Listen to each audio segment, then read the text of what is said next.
قرآن حضرت لوط علیہ السلام کا واقعہ سناتا ہے، ایک رسول کے طور پر جو سدوم اور امورا کے شہروں میں ایک پسماندہ کمیونٹی کے لیے بھیجے گئے تھے۔ انہوں نے انہیں ان کے گناہ گار طریقوں سے خبردار کیا، بشمول ڈکیتی اور غیر فطری جنسی عمل، لیکن انہوں نے اس کا مذاق اڑایا۔ فرشتے شہر کو تباہ کرنے پہنچے، صرف لوط اور اس کے صالح پیروکاروں کو بچاتے ہوئے، جبکہ ان کی بیوی اپنی دھوکہ دہی کی وجہ سے ہلاک ہو گئی۔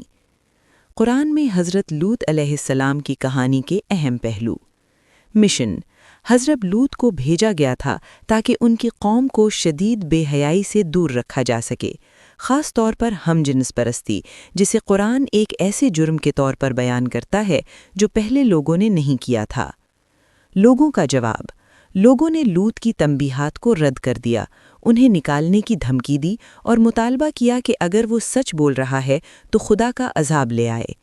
فرشتوں کا دورہ: فرشتے خوبصورت مردوں کے طور پر ظاہر ہوتے ہیں، لوط کے پاس گئے۔ شہر کے مردوں نے مہمانوں کا مطالبہ کیا اور لوط کی درخواست کے باوجود کہ وہ اپنی بیٹیوں کو لے جائیں، یعنی شہر کی خواتین، ہجوم بے لگام تھا۔ تباہی: فرشتوں نے اپنی شناخت ظاہر کی، لوط کو بتایا کہ لوگ انہیں نقصان نہیں پہنچا سکتے۔ فجر کے وقت ایک تباہ کن عذاب نے شہر کو تباہ کر دیا، اس پر پتھروں کی بارش ہوئی۔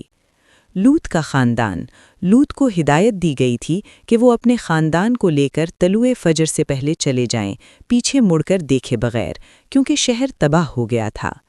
بیوی کی قسمت: لوط کی بیوی کو نجات سے خارج کر دیا گیا تھا کیونکہ وہ گناہ گاروں کے ساتھ تھیں۔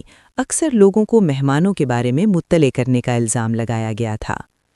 اس واقعے کا تذکرہ متعدد سورتوں میں کیا گیا ہے، جن میں سورہ اعراف، سورہ ہود اور سورہ شعراء شامل ہیں، جو اخلاقی قوانین کی مخالفت کے نتائج کے بارے میں انسانیت کے لیے سبق ہے۔